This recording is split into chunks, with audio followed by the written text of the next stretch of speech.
책을 통해 정치인의 삶과 발자취를 이야기하는 시간, 오유경의 인생 책방. 오늘 함께할 주인공은요, 정말 묵직한 사선 의원이십니다. 그런데 별명이 MCH 좀비라고 하는데요. 어떤 이유일지 직접 만나서 얘기해 보도록 하겠습니다. 국민의힘 윤상현 의원 오셨습니다. 어서 오십시오. 안녕하세요. 윤상현입니다. 반갑습니다. 반갑습니다.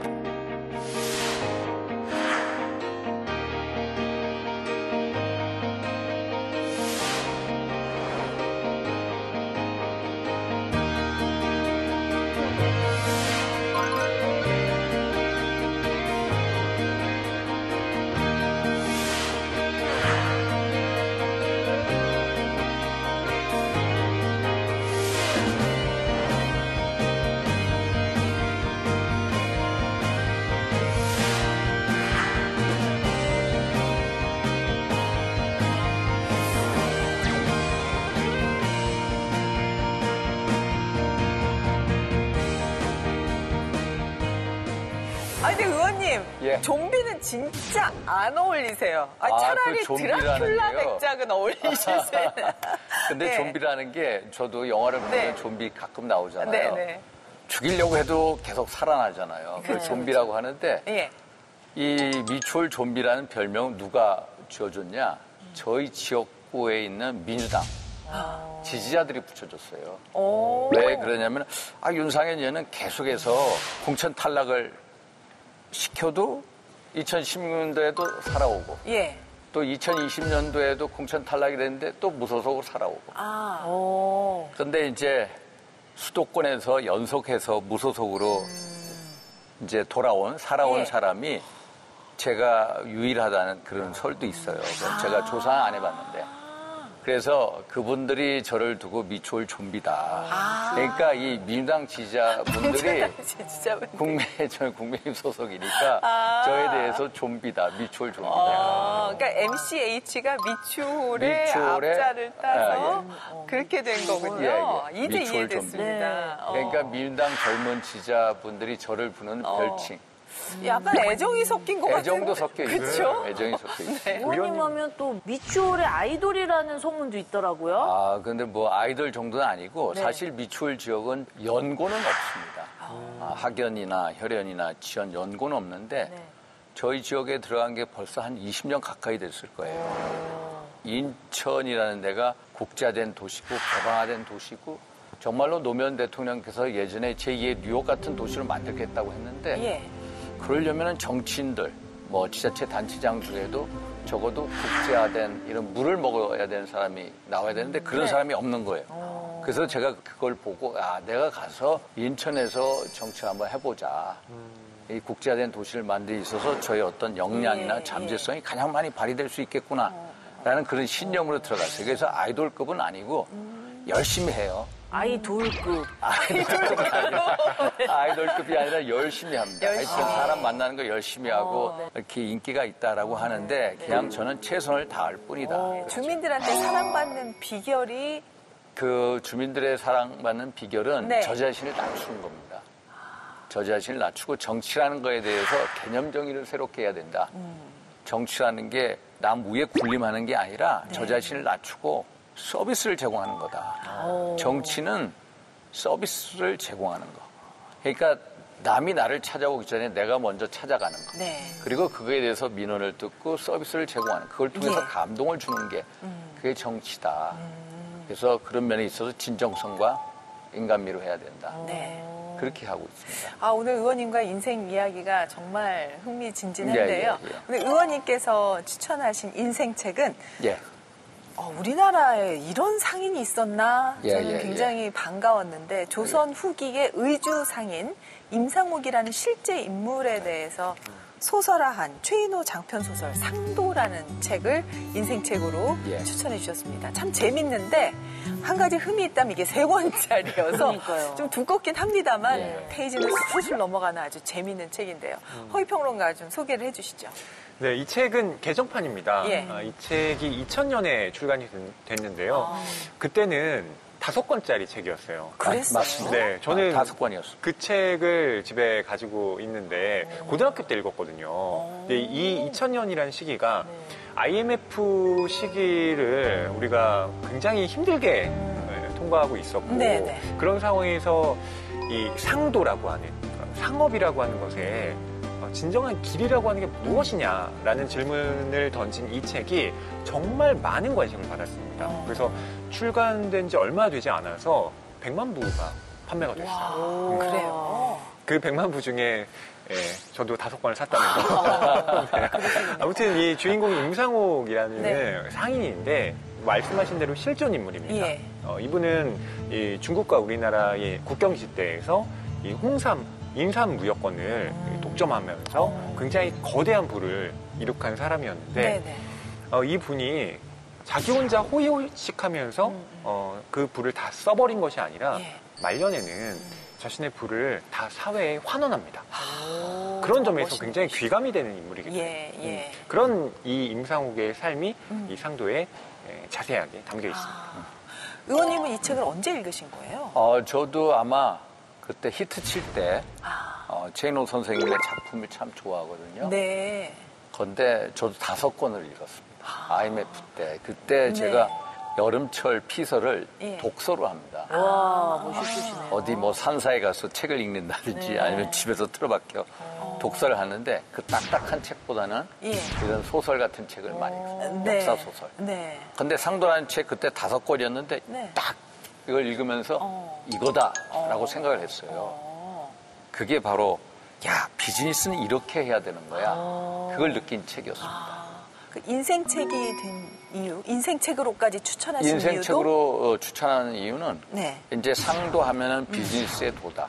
상도는 상직인이다라고 하는데 이게 비즈니스 하는 분들뿐만이 아니라 정치를 지향하는 사람들 또 정치 말고도 어떤 분야에 있어도 결국 모든 게 정치의 도, 정치 정자 길도자 써서 정도가 있다면 정직인이고 또 문화의 도, 문도가 있다면 그것도 바로 문즉인이다라는 그런 생각을 하게 만든 책입니다. 제가. 그래서 이거는 저뿐만 아니라 모든 사람의 어떤 인생서가 될 만한 가치가 있는 책이다. 이런 생각을 합니다. 아무 거에나 이 도자를 붙이지 않잖아요. 근데 이건 정말 상도라고 붙일 만한 이야기들이 정말 맞습니다. 많이 써 있더라고요. 자, 그럼 이분, 이렇게 존경받는 이 상인이 있었다는 것도 굉장히 흥미로운 얘기입니다. 이분의 삶을 한번 따라가 보도록 하겠습니다. 거상 임상옥을 만든 3가지. 자, 첫 번째 차트 뜯어보겠습니다. 상즉인. 상업은 곧 사람이다. 라는 뜻인데 좀 잘 이해가 안 가더라고요. 임상옥이라는 분이 있었던 건 사실이고요. 임상옥이 이제 북경 땅에 가서 주인의 임상을 팔러 가잖아요. 가서 이제 짱 메일링이라는 중국 청나라 여인을 유곽에서 만나요. 그 주인 돈이죠. 인삼을 팔고 난 돈을 몸값을 지불하고 데리고 나와요. 데리고 나와서 구해주고 또 이분이 청나라 고관대작의 후처가 됐다가 출세를 해서 자기를 도와준 은인 임상옥을 찾아서 그 임상옥이 사업할 수 있는 거금을 마련해주는 그런 얘기인데 이거는 이제 소설입니다. 소설. 아, 진짜 있었던 진짜는 아니고요. 소설인데 소설이지만 정말로 우리에게 깨우침을 주는 이익을 보는 게 아니라 의를 봐라. 의를 봐라고 했는데 중국에도 유명한 거상이 있습니다. 19세기 때. 이 호설암이라고 있는데 호설암. 호설암이 항상 하는 얘기가 뭐냐면은 견리사의 이익을 볼 때는 반드시 의를 봐라. 이 얘기인데 이 구절이 딱 제가 읽으면서 지금 느낀 게 뭐냐면 호설암이 항상 주장하는 얘기입니다. 의를 받아라 라는 얘기. 그러니까 일반 상인이 아니라 거상은 그래야 되나 봐요. 거상. 그래야 거상이 되는구나. 저는 그 생각을 그러니까 많이 했는데. 이제 뭐냐면은 우리가 옛말에 보면 이런 말이 있습니다. 소부는 유군이요 거부는 유천이라. 소부는 작은 부자는 유근, 근면하면 됩니다. 그러나 거부는 유천, 큰 거부는 하늘로부터 온다. 하늘이 뭐냐? 결국은 그게 휴머니즘이고 휴머니티다. 그게 바로 상직인하고 통하는 게 아닌가 이런 생각을 해요. 그렇군요. 아니, 권진영 씨 같은 경우에는 이렇게 손해를 보면서 이렇게 본인이 지켜야 되는 의를 지키시는 걸로 저는 알고 있습니다. 그러니까 머리로는 다 지키죠. 다 지키는데 일단 저는 그릇이 작기 때문에 겁이 많아요. 그래서 내가 먼저 살고 봐야 되지 않을까 그런 생각을 할 것 같거든요. 의원님은 어떠세요?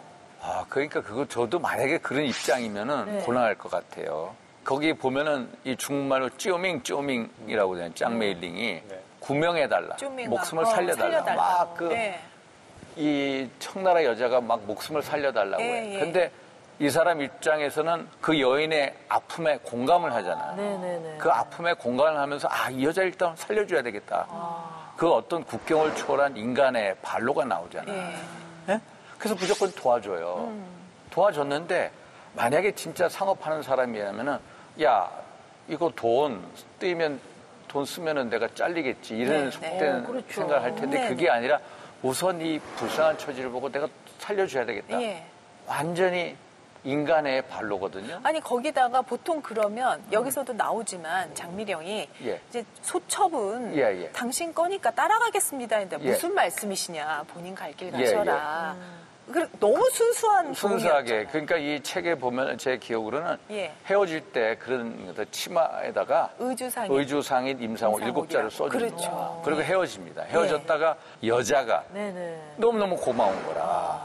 그래서 그 임상호를 찾아서 사업 미천을 거금을 주는 거예요. 그걸 가지고 이제 사업을 시작하잖아요. 근데 그게 진짜 얘기였으면 저도 그러려고 그랬는데 소설의 얘기라니까. 이게 결국은 이게 뭐냐면 영어로 윈드폴이라는 게 윈드폴이라는 게 뭐냐면 바람에 와서 이렇게 떨어뜨린다. 이제 횡재라는 건데 횡재. 바람처럼 나한테 행운이 오는 거예요. 결국 뭐냐면 내가 어떤 이문을 얻으려고 플러스 마이너스를 따지는 게 아니라 내가 인간적으로 최선을 다했어. 그런데 자기도 모르게 크게 나한테 윈드폴이 오는 거. 그러니까 인간적으로 최선을 다하면 언젠가 나한테 큰 복이 온다는 걸 가르쳐 주는 것 같아요. 그게. 근데 또 요즘에는 고생 끝에 낙이 온다가 아니라 고생 끝에 병 든다. 맞아. 고치기도 하는데 참 어떤 거를 받아야 될지 모르겠네요. 근데 우리 윤상훈 의원님 같은 경우에는 사실 엄청난 엘리트 코스를 밟아보셨거든요. 제가 소개해드리도록 하겠습니다. 우리 의원님 같은 경우에는 서울대 경제학과를 졸업하셨고요. 그리고 미국 조지 워싱턴대에서 국제정치학 박사이신데 이게 또 대단하십니다. 근데 이게 조지 워싱턴대에서 박사과정은 3년 반 만에 수료를 해서 최단시간 박사학위 취득이라는 기록을 세웠습니다. 의원님은 진정한 공부벌레이시고 공부가 가장 쉬우세요? 공부가 쉬운 거 아니라요. 공부는 그냥 이런 말 있잖아요. 공부는 내 인생에 대한 예의다. 전 예의를 못 지키는 공부는 내 인생에 대한 예의다. 그러니까 어느 정도의 공부를 해야 되잖아요. 내 인생에 대한 예의다. 우린 다 예의가 없는 거야. 저는 완전 근본이 없어야 돼요. 공부를 한 거예요. 내 인생의 예의를 위해서. 예의를 차리시려고. 그래서 공부를 했고 또 그 당시에는 일단 공부를 해야 되잖아요. 젊은 시절에는. 공부만 잘하는 사람은 또 공부만 잘하고 다른 건 또 조금 못해야 우리가 또 인간적으로 좀 친밀감이 가는데 의원님 제가 듣기로는 축구를 또 엄청나게 잘하신다는 거예요. 축구도 잘하세요? 예전에는 잘했습니다. 어렸을 때는 축구를 잘해서 축구 선수가 돼야 되겠다 이런 꿈을 꿨어요. 축구 선수가 될 거라고 생각할 정도면 얼마나 축구를 되게 좋아했고 제 동기들은 막 축구 선수가 됐어요. 우리가 10분 동안 수업 시간 도중에 쉬는 시간 있지 않습니까? 그때 그냥 볼을 열심히 차. 그러니까 종이 울려. 수업 시작 좀. 그것도 잊어버리고 해. 그럼 한 15분 지나 들어가가지고 이제 우리 담임 선생님이 맨날 때렸어. 너 정신 못 차리냐. 그 정도로 축구를 좋아했어요. 우리가 한일전 한번 보세요. 왕번이 그냥 방문하지 않습니까? 정말 열광하죠. 그렇죠. 그래서 축구를 제가 좋아했고 한 번은 또 축구협회장이 막 나갔어요.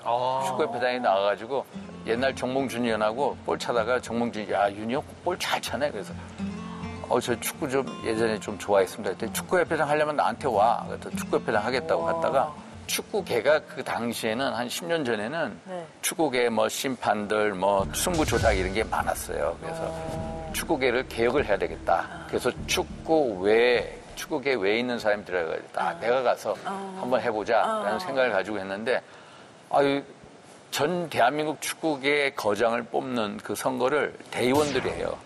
20명 정도의 대의원. 후보는 4명이고. 그러니까 그 벽을 넘기가 힘들더라고요. 그래서 저는 축구협회장 하면은 정치를 그만둘까 하는 생각도 하고 좋아하고. 골대녀 나갔다가 5분 볼 차고 토했는데. 체력도 되게 좋으시고. 요즘 굉장히 인기 있었죠. 네. 저 좀 한번 불러주세요.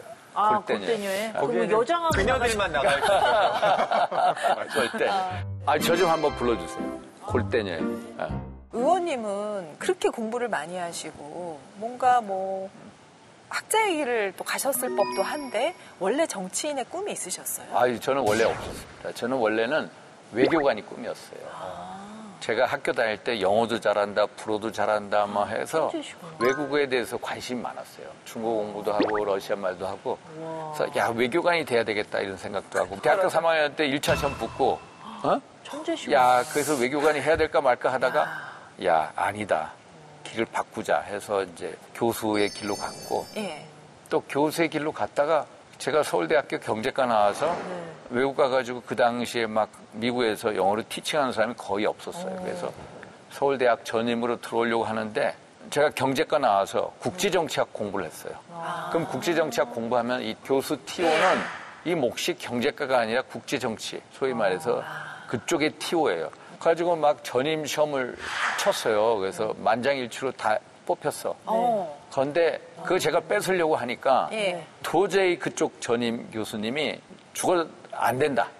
우리 TO를 뺏긴다 해가지고 막 교수님들끼리서 이제 내부적인 있죠. 갈등이 많았었는데 그런 모습을 보면서 이 대학도 내가 있을 곳이 못 되는구나.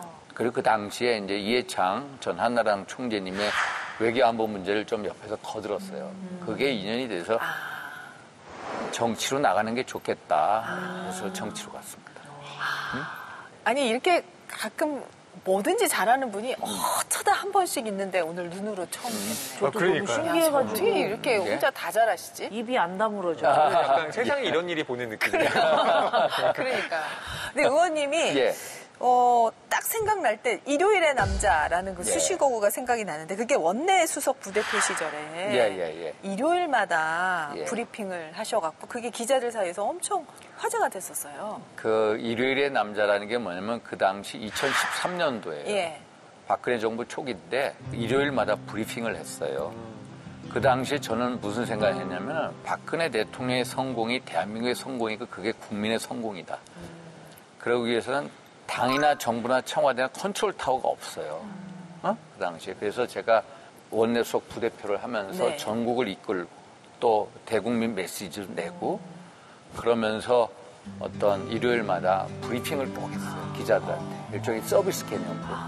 그러면서 전국의 이 방향도 가르쳐주고 또 정부의 메시지를 전하고 그러면서 이제 일요일의 남자라는 별명이 생겼어요. 각종 현안을 일주일마다 정리해서 브리핑을 한다는 게 보통 일이 아니잖아요. 그 평일 스케줄도 얼마나 바쁘셨을 거예요. 근데 지금 만나서 말씀을 나눠보니까 의원님이니까 가능했겠다. 아닙니다. 열심히 한다는 거 저는. 한편으로 기자들은 얼마나 싫어했을까요? 일요일에 왜 일요일이야?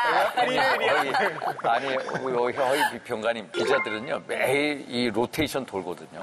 그렇지. 그러니까 일요일도 나와서 다 있어요. 로테이션 도니까. 그러셨군요. 상즉인 저희가 충분히 이해를 했습니다. 자, 거상 임상옥을 만든 3가지 중에 2번째. 필사즉생. 죽으려고 하면 살 것이다 라는 건데 이 에피소드 기가 막히더라고요. 1821년에 청나라 사절단의 수행원으로 임상옥이 갔는데 이 수행원으로 갔을 때 당연히 홍삼 거래를 하게 되잖아요. 그런데 이 중국 상인들이 원래는 조선에 이 홍삼이 없어서 못 파는 정말 귀한 물건이기 때문에 너도 나도 사려고 불었는데 이상하게도 홍삼을 구매하지 않는 거예요. 왜 그런가 봤더니 우리가 조선 홍삼의 가격을 좀 낮추자. 그러니까 불매를 해서 임상옥이 가격을 깎게 만들자라고 한 겁니다.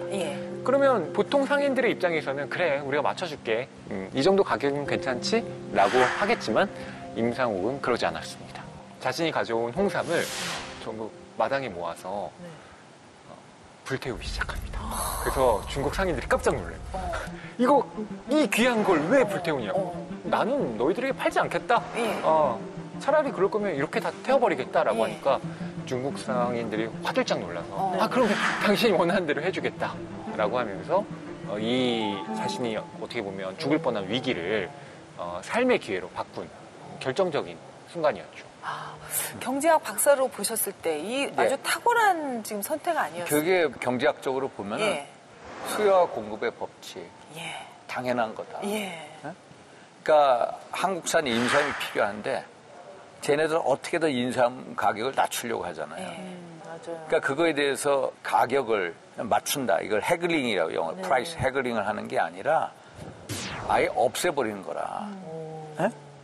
공급을 없애버려요. 아예 시장에 안 내놓은 거예요. 그러면 한국산 홍삼에 대해서 계속해서 요구는 있잖아. 네네네. 그러면 이 수요가 폭증해야 되죠. 공급이 안 되니까 당연히 다시 올라가죠, 가격은. 결국 수요와 공급의 법칙에 따라서 일단은 없애버리는 거라. 방매하는 게 아니라. 진영 씨는 장사 해보셨잖아요. 그러니까 입이 안 다물어지고. 저 홍대에서 옷가게 해봤거든요. 근데 이게 뭐 한 달 만약에 장사가 안 되면 뭔가가 약간 좀 바짝바짝 말라요, 피가. 그렇지. 네, 근데 이렇게 막 홍삼을 불태웠다고 하니까 와. 그 옷을 불태운 거나 마찬가지. 옷을 어떻게 불태워 다 돈인데. 그런 생각이 드네요. 그렇게 할 수 있었던 것은 어떤 뭐 본인의 배짱도 있지만은 배짱, 또 경제학적인 그 법칙에 대한 확고한 믿음 이런 게 어우러져서 충분히 가능했다는 거예요.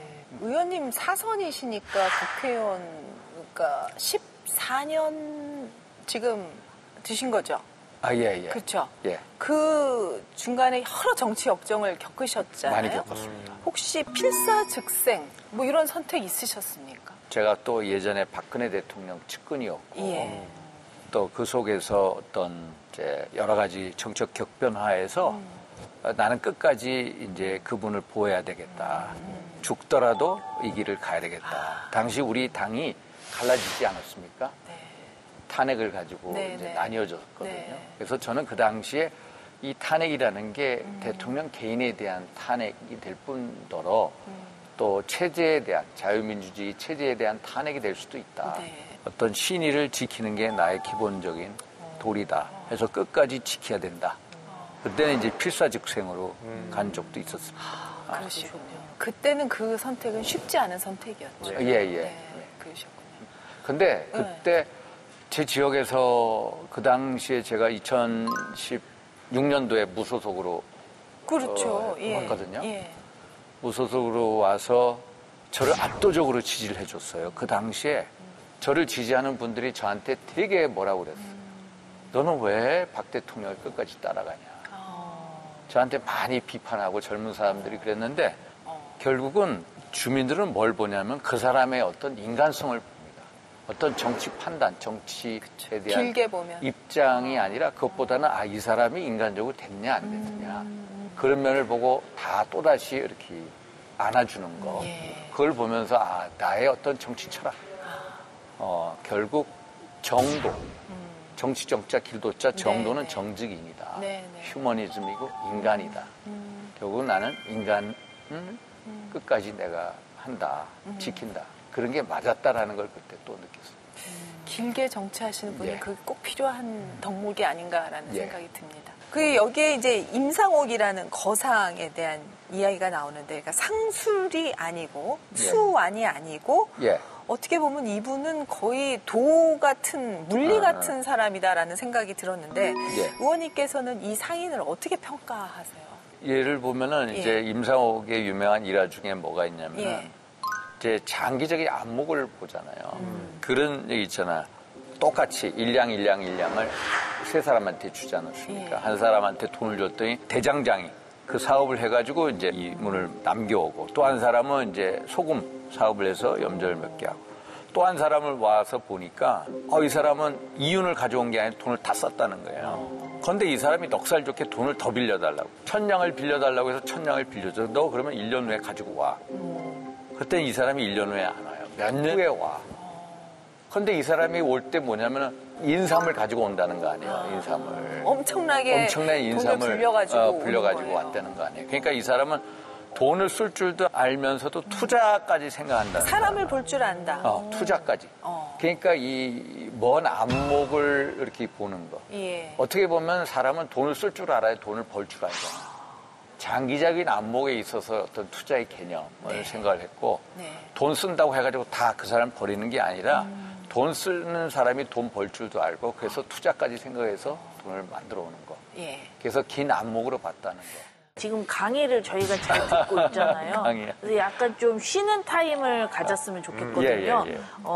의원님의 숨겨진 솔직한 모습을 공개하는 시간 준비했습니다. 바로 있다 없다 질문 시간이거든요. 좋습니다. 안 떠시네, 의원님. 이거 우리가 원고에도 안 드렸는데 하나도 답안을 안 하시네. 땀 흘리시고 막 그러시는데. 물어보세요. 네, 쉬운 질문 먼저 시작하겠습니다. 네. 의원님은 잘생겼다고 생각한 적이 있다 없다? 하나, 둘, 셋. 별로? 정직하게 말씀하세요. 별로 없다. 별로 없다? 별로 없다는 아니, 얘기는 별로? 있다는 얘기죠. 아니, 그러니까. 저는 주변에 잘생긴 사람들이 너무 많아요. 의원님 사실. 제 주변에 잘생긴 남자들, 영화 배우들 가끔 정우성이라든지. 별로 없다. 다음 질문 드려볼게요. 입법 활동을 열심히 하는데 잘 알려지지 않아서 억울했던 적이 있다 없다. 하나, 둘, 셋. 있었습니다. 어떨 때였어요? 제가요. 3월 1일 날 지난번에 3.1절이 일요일이었어요. 그러면 2일 날 월요일을 대체공휴일로 쉬어요. 맞아요. 그게 이제 대체공휴일인데 제가 그걸 2008년도에 처음으로 대표 발의를 했어요. 근데 미국이나 중국이나 일본이나 영국이나 전부 대체공휴일제를 하고 있어요. 그런데 우리나라는 그걸 하고 있지 않아. 당시에 이명박 대통령의 수석이 저한테 전화가 와가지고 야, 이런 법안 만들면 안 돼. 이건 놀자는 법안 아니야. 아닙니다, 수석님.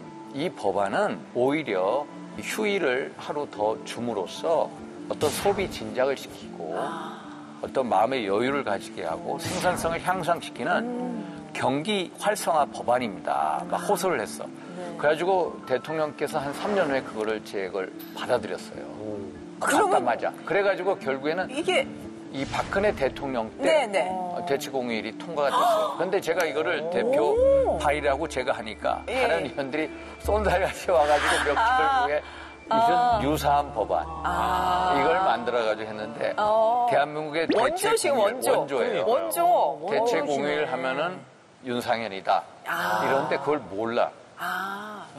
오늘 확실하게 대체공휴일 법안의 원조는 진짜 원조는 윤상현이다. 윤상현 의원이십니다. 이거 진짜 삶에 너무 모르시죠? 오늘 다 모르셨어요? 네, 몰랐어요. 네. 그건 제가 만든 거예요. 감사합니다. 억울합니다. 네.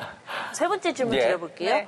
가족보다 지역구 주민을 먼저 생각한 적이 있다 없다. 하나, 둘, 셋. 있다. 진짜요? 단호하게 말씀하시죠. 있다. 어떨 때인지 살짝 얘기해 주세요. 지역 주민분들은 또 하나의 가족이라고 생각합니다. 대가족. 그러니까 지역 주민분들이 갑자기 어려운 일을 겪었다, 상가가 있다 하면은 막 쫓아갑니다. 그래서 이 가족은 또 항상 같이 있는 동반자라고 생각하니까 잠시 신뢰를 하고 지역구로 갈 때가 많았습니다. 가족같이 생각하시는군요. 하나의 대가족이다라고 생각합니다. 알겠습니다. 아무래도 오히려 가족 못 챙길 때가 많으실 것 같아요. 맞습니다. 그럴 것 같아요. 불만이 있으실 거예요. 제가 보니까 제 집사람을 여기에다 모셔와야 되겠네. 점수가 몇 점입니까, 남편으로? 그럼 네 번째 질문 드릴게요. 나보다 더 열심히 일하는 국회의원은 없다고 생각한 적이 있다 없다. 하나, 둘, 셋. 거의 없었던 것 같아요. 정말로 저는 열심히 삽니다. 정말로. 상상을 초월할 정도로 열심히 삽니다. 계속 열심히. 열심히. 그 말씀을 믿을 수밖에 없는 것 같아요. 이게 저절로 믿어지네. 그거는 제가 질문을 할 필요가 없는 것 같아요. 네, 다섯 번째 문제 드리겠습니다. 국회의원이 된 걸 후회한 적이 있다 없다. 하나, 둘, 셋. 후회한 적은 없습니다. 최선을 다할 뿐이죠. 더 이상 질문을. 그래서 일단은 저의 어떤 느껴져서. 현재 있어서 최선을 다해서 한다는 거. 후회는 없다. 믿음이 갑니다. 역시 우리 사선 중진 의원님답게 끝났어요? 네, 거침없는 답변 너무너무 감사드립니다, 의원님. 예. 네, 고생하셨습니다. 예. 네. 자, 거상 임상옥을 만든 세 가지. 개영배. 이게 아마 술잔 이름이었죠. 상단에서 임상옥이 쫓긴 다음에 그 절에 석숭 스님이라는 분이 계셨습니다. 그분이 임상옥에게 전해준 잔인데요. 네. 이게 넘침을 경계하는 잔이란 뜻이에요. 이 술잔에 술을 가득 채우잖아요. 네. 그러면 이 술이 모두 다 사라져 버립니다. 그렇죠. 그러니까 7알 이상을 채우지 말라라는 거예요. 그러니까 이것은 넘침에 대한 경계. 그러니까 다시 말하면 무엇이든 가득 차면 사라지게 돼 있다라고 하는 거. 그러니까 부라고 하는 것도 99억을 가진 사람이 100억을 만들기 위해서 굉장히 나쁜 일을 할 수도 있는 거잖아요. 돈을 많으면 많을수록 또 더 벌라고. 그렇죠. 그러다 보면 파멸에 이르는 것이고. 그러니까 최소한 3알은 내 것이 아닌 것으로 남겨두라라고 하는 것이 임상옥의 인생의 지침이 됐던 거죠. 의원님은 이 개영배 어떤 의미라고 생각하세요? 결국은 과유불급이다. 사람이 너무 풍족하면은 발전이 없습니다. 좀 부족한 듯이 있어야 된다. 임상옥 같은 경우는 자기의 재산도 당시 그 조선 말에 그 왕실 재산, 내탕금보다 더 많은 재산을 얻었다는 거거든요. 그런데 이 임상옥이라는 분은 그거를 빈민구제 사업을 하고 나눠주고 스스로 경계하고 스스로 부족한 듯이 보여야 이 어떤 문제의식이 생기고 발전할 수 있는 여지가 있다. 제가 집에서도 교육할 때 보면은 이게 자식들 교육을 할 때 항상 부모 입장에서는 다 채워주려고 하잖아요. 그게 아니다. 다 채워주는 게 아니라 오히려 부족하게 해야 된다. 부족하게 돼야 사람이 생각을 하게 되고 거기서 생각이 뜨이고 의식이 생기거든요. 집사람하고 싸우는 것 중에 하나가 우리 애 문제 가지고 다 주려고 아니다. 교육 같은 거 막 이것저것 다 시키잖아요. 야, 그런 거 왜 다 시키냐. 예를 들어서. 나는 그런 거 하나도 안 하고 과외도 하나도 안 하고 내가 지금까지 왔는데. 그 꼰대 소리 듣지 않으세요? 그러니까. 나 때는 말이야. 나 때는 그때. 나 때는 말이야 나오잖아요. 그때하고는 다르다고 얘기합니다. 그래요. 맞는 말씀이신 것 같은데 참 어렵습니다. 부처 아닙니까? 예. 근데 저는 이게 실존 인물 얘기다 보니까 자꾸 이게 실제였을까? 근데 그냥 이제 소설일까? 우리가 이 생각이 이 정치학에서 이런 게 있습니다. 이 political personality라고 해가지고 정치적 인간이라고 해가지고 헤럴드 라스웰이라는 사람이 썼는데 거기서 value deprivation이라는 개념을 또 value deprivation이 뭐냐면은 가치 박탈입니다. 과거에 5, 60년대 그 전 세계적인 이 제3세계의 그 지도자를 보니까 가치 박탈을 경험한 사람들이 많다. 가치 박탈이 뭐냐면 내가 엄청나게 가난하게 살았다. 내가 그 속에서 어떻게든 권력에 대한 욕구로 승화를 시킵니다. 가치 박탈을 경험하게 되면은 자기가 부족한 것을 공적인 가치로 전환을 시킵니다. 그게 권력, 욕이고 그것을 사회적인 어떤 가치로 포장을 해서 권력 욕을 갖게 되거든요. 문제의식을 만드는 겁니다. 가치 박탈을 경험을 하는 사람들 중에 그런 지도자가 많다는데 뭘 느끼냐면은 사람이 어느 정도 부족함이 있어야 된다. 보통 결핍이 있는 사람이 성공한다고 하죠. 결핍이 있어야 된다. 의원님 그 전문가 얘기 말고 쉬운 말로 헝그리 정신이 없어요. 헝그리 정신이 생겨요. 헝그리 정신이 없어요. 맞습니다. 헝그리 정신. 계속 배고파야 되는데. 배고파야 됩니다. 이 배가 안 고프면 어려워지는 거죠. 배가 의원님 배가 고픈 적이 없으실 것 같은데. 아니요. 저희도 배고파 봤습니다. 이 책은 정말 감동적이었는데 이 임상옥이라는 거상이 정말 상도를 풀어낸 걸 보면 그것도 감동적이었지만 나중에 자신의 부를 다 빈민들에게 나눈 거는 이분은 부처인가 싶은 생각이 들었는데 그래서 아마 비슷한 일들이 있었으니까 지금까지도 회자가 되고 존경받는 인물이 된 게 아닌가 싶으네요. 의원님 또 이 책을 어떤 분들에게 좀 추천을 하고 싶으십니까? 저는 이 책이 상도하니까 비즈니스를 하는 분 제가 제 주변에 사업하는 모든 친구들한테 꼭 이런 얘기를 해주고 싶습니다. 나의 바로 앞에 눈앞에 있는 이득 플러스 1 되느냐 마이너스 1 되느냐 그것만 보지 말고 그 인간 자체를 봐라. 휴머니즘, 휴머니티를 보고 돈을 벌어봐라. 그러면 큰 거부가 된다. 그래서 이익을 볼 때는 반드시 의를 봐라. 견리사의다. 그래서 비즈니스 하는 분들한테 보여주기도 쉽지만은 저희같이 정치하는 분들한테 꼭 필요합니다. 왜냐? 정치를 하는 분들이 거기다가 머리로 하거든요. 자기 어떤 이해관계만 쫓거든요. 그게 아니다. 큰 테마를 가지고 보야 된다. 정치를. 그러면서 큰 핵을 그어야 되는데 그게 바로 휴머니즘이고 휴머니티다. 또 무슨 일을 하든지 젊은 분들한테도 이런 책을 또 보고 인생의 하나의 길잡이로 삼는 것도 좋다. 이런 생각합니다. 저도 어떤 사람이든지 결국 사는 건 사람을 남기는 게 가장 중요한 일이 아닌가라는 생각을 했어요. 의원님 이제 의정 경험 보태서 이제 21대 국회 후반기 어떤 역할을 좀 하시고 어떤 목표를 좀 완수해야겠다 생각하고 계세요? 최근 몇 년 동안 이제 여러 가지 우리 사회의 가치나 근간이 이렇게 많이 훼손된 게 많습니다. 그래서 국회의원은 이제 국가, 국익을 위해서 일하니까 대한민국의 가치, 어떤 근간을 이렇게 바로잡을 수 있어야 된다. 이런 생각을 좀 하고 있습니다. 혹시 진영 씨 오늘 의원님 만나본 소감 어때요?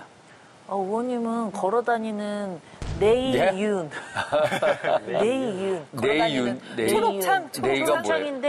초록창인데 거기 윤상현 의원님이시가 내이윤. 툭 치면은 다 설명을 해주시고 근데 또 쉽게도 설명해주시고 하니까 뭐 지식으로는 가득 차셨고 하니 마음으로 또 따뜻하게 두 발로 우리 국민들을 위해서 또 열심히 일해주셨으면 좋겠습니다. 예전에는 걸어다니는 백과사전이라 그랬는데 요즘은 이제 내일봉 이러면 안 되겠다. 내이윤. 허위평론가 이 책 한 줄 평 부탁드립니다. 네, 이렇게 하겠습니다. 상도는 무소유다라고요. 그러니까 제가 이 책과 사실은 깊은 인연이 있어요. 고등학교 때 책을 처음 접했다고 말씀을 드렸는데 그때 상도 독후감 대회가 열렸습니다. 그래요? 네, 최인호 작가가 심지어 심사를 한 독후감 대회. 상 받으셨을 것 같아요. 저 여기서 금상 받았어요. 아까 얘기하지.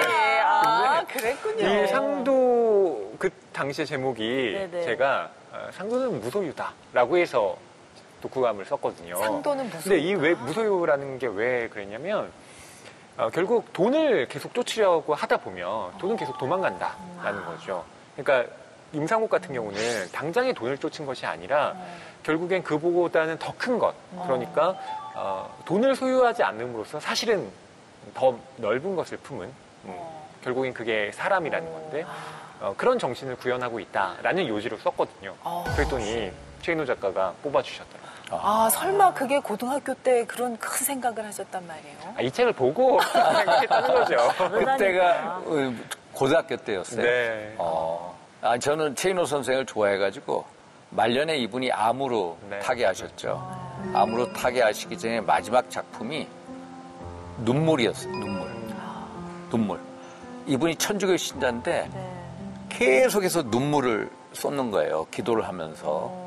그러니까 이 초가 이렇게 녹아내면 초물이 되듯이 눈물이 완전히 자기가 책 보는 이 책상 위에 딱지가 져 있는 거예요. 눈물 하도 많이 흘려서. 진짜요? 그러니까 눈물이라는 책을 제가 본 적이 있고 타계하시기 전에 내 딸에게 그러니까 외손녀에게 주는 책도 있고 제가 인연이라는 책도 있어요. 인연에 대해서 뭐라고 하냐면 사람이 관계와 나누는 분이다. 아주 시적이고 문학적인 표현이었습니다. 그래서 저는 최인호 선생 한번 뵙고 싶었는데 그분이 45년생이에요. 외대 나오고 제가 그 필라 윤윤수 회장하고 친한데 두 분이 아주 절친한 친구신데 제가 한 번도 뵙지를 못했습니다. 그래서 최인호 작가를 참 좋아했습니다. 의원님은 진짜 뭘 한 번 보셔도 내이윤 깊이 보시는 뭐든지 지식의 깊이가 참 깊으세요. 시청자 여러분 어떻게 요즘 방송에서 많이 못 뵀어요. 시청자 여러분께 하고 싶은 얘기 있으시면 마지막으로 좀 해주시죠. 정말 오늘 이 오유경의 인생 책방 나오면서 참 좋은 프로그램이다. 우리 현 시대는 책과 멀어진 시대라고 하는데 정말로 답은 책에 있다. 그리고 우리 같이 정치인들은 산전수전 공중전 다 겪은 사람들 네, 아닙니까? 네. 그 속에서 여러 가지 경험을 통해서 자기 어떤 철학이나 인생관이 나오고 그걸 어떤 이런 프로그램을 통해서 보여주고 간접적인 경험을 해주면은 정말 잘하라는 우리 젊은 세대들에게 큰 힘이 되겠구나 이런 걸 많이 느꼈습니다. 저희가 트렌드에는 맞지 않아요. 이 책 프로그램이라는 게. 하지만 지금 말씀하신 이렇게 우리 프로그램의 뜻을 알아주시는 또 의원님이 계시니까 또 더 힘이 납니다. 그리고 오늘 의원님 만나고 정말 탁월한 정치인을 떠나서 탁월한 사람을 한 분 만났다라는 생각이 드는데 앞으로 또 정치 활동 많이 또 기대를 해보겠습니다. 예, 의원님 함께해 주셔서 감사합니다. 감사합니다. 감사합니다. 감사합니다.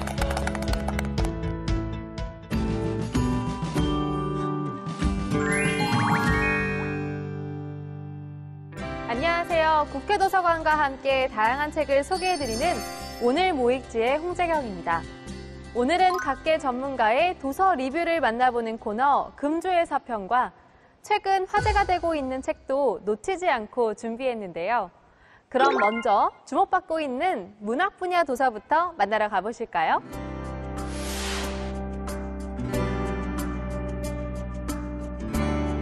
첫 번째로 소개해드릴 책은 한국 문학을 대표하는 젊은 작가 8명의 테마 소설집 관종이란 말이 좀 그렇죠입니다. 때로는 혐오의 상징으로 때로는 시대가 요구하는 자질로 일컬어지는 관종. 관종은 소수의 성향일까요? 아니면 인간의 본능적인 인정 욕망일까요?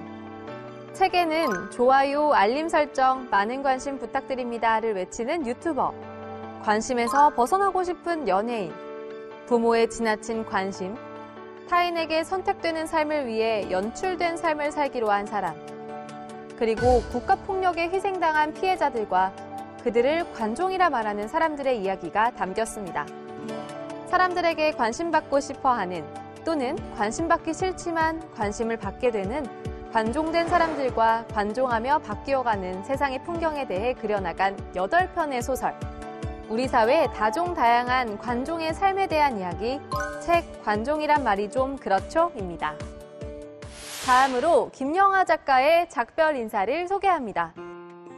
휴머노이드 제조사 연구소에서 일하는 다정한 아빠, 그리고 3마리 고양이와 함께 평화로운 삶을 살아가던 철이는 어느 날 갑자기 수용소에 끌려가게 됩니다.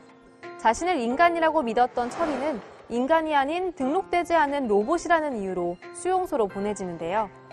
철이가 사는 세상은 상점에서 원하는 기능의 로봇을 자유롭게 사고 마음에 들지 않으면 집 한쪽에 넣어두거나 폐기하는 세상. 자신이 인간이 아닐 거라 생각해보지 못한 철이는 수용소를 탈출해 집으로 돌아가기 위한 길을 떠납니다. 철이의 여정을 따라 작가는 소설 속에서 인간을 인간으로 만드는 것은 무엇인가? 삶이란 과연 계속될 가치가 있는 것인가에 대해 묻습니다. 살인자의 기억법, 이후 9년 만에 나온 김영하 작가의 장편소설 작별 인사입니다. 세 번째로 소개해드릴 책은 건지 감자 껍질 파이 북클럽입니다. 영국 해협 건지섬은 제2차 세계대전 당시 유일하게 독일에 점령되었던 영국의 영토인데요. 책은 1940년부터 1945년까지 영국 공격을 위한 독일군의 교두보로 활용됐던 건지섬과 그 시기를 버텨낸 사람들의 이야기를 편지글 형식으로 그린 소설입니다. 나치 감시하에 건지섬에서 우연히 만들어진 문학회를 통해 위안을 얻고 희망을 이어가는 건지섬의 감자껍질 파이 북클럽 회원들의 이야기가 궁금하시다면 책 건지 감자껍질 파이 북클럽을 읽어보시는 건 어떨까요? 다음은 독서의 길잡이가 되어줄 전문가의 책 리뷰를 만나보는 시간 금주의 서평입니다. 이번 주에는 어떤 서평이 준비되어 있는지 한번 알아볼까요?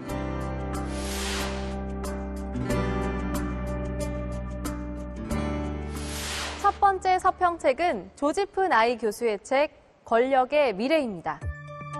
하버드대 행정대학원 석좌 교수이자 미 국방부 차관을 역임한 조지프 나이 교수는 책 속에서 권력은 어디로 향하고 있는지 권력의 진화와 복잡한 양상에 대해 파헤쳤습니다. 서평자 조영호 서강대학교 정치외교학과 교수는 이 책은 나이 교수가 평생 연구해온 국제 정치와 리더십에 관한 지혜가 집약된 역작이라고 말하고, 힘과 권력은 늘 중요하지만 그것만으로 원하는 목표를 달성하기는 어렵다는 것이다. 왜냐하면 힘과 권력은 그 자체로 영원하지도 무한하지도 않고 또한 다른 행위자들의 힘과 권력에 의해서 제약받기 때문이다 라고 서평합니다.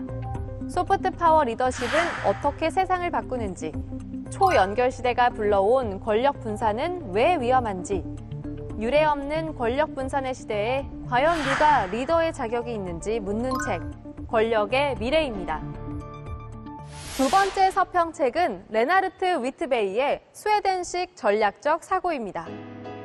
서평자 김인춘 연세대학교 동서문제연구원 교수는 스웨덴식 전략적 사고는 복합적인 세상과 삶에 필요한 유연한 멘탈 모델의 스웨덴식 사고와 변화 만들기를 설명한다. 스웨덴의 개혁과 혁신은 저자가 말하는 기본에 충실하고 객관성과 합리성, 이해와 소통의 전략적 사고와 연관된다라고 말합니다. 한 개인은 어떤 집단에 속한 한 부분이라는 것을 깨닫고 우리와 사회와의 관계를 따져보고 나에게만 유리하게 문제를 다루지 않는 사고, 복합적인 세상에 필요한 유연한 멘탈 모델, 책 스웨덴식 전략적 사고를 읽어보시는 건 어떨까요? 오늘도 국회 도서관 추천 도서로 유익한 독서 시간 가져보시기 바랍니다. 자세한 책 내용은 국회 도서관 홈페이지에서, 다시 보기는 국회 방송 홈페이지에서 보실 수 있습니다.